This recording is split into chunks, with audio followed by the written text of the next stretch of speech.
ஆச்சி பாதாம் ட்ரிங்க். ஆச்சி பாதாம் ட்ரிங்க் ஒன்னு வாங்கினா ஒன்னு ஃப்ரீ. ஈரோடு மாவட்டம் பெருந்துறையில் சதீஷ் என்பவரின் கறிக்கடைக்கு வெளியே இருந்த கூண்டை உடைத்து கோழி மற்றும் காடைகளை காரில் வந்து திருடிச் சென்ற கும்பலை போலீசார் தேடி வருகின்றனர்.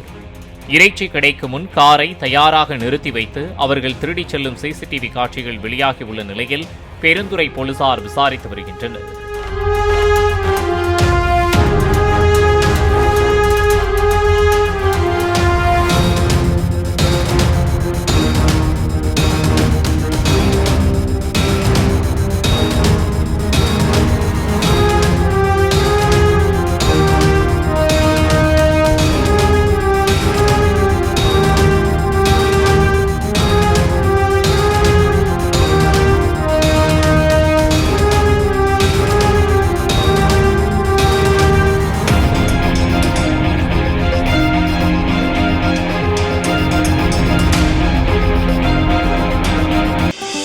ஆச்சி பாதாம் ட்ரிங்க். ஆச்சி பாதாம் ட்ரிங்க் ஒன்னு வாங்கினா ஒன்னு ஃப்ரீ. பிளே ஸ்டோர் மற்றும் ஆப் ஸ்டோரில் இருந்து பாலிமர் செயலியை QR கோடு மூலம் பதிவிறக்கம் செய்யுங்கள். செய்திகளை உடனுக்குடன் பெறுங்கள்.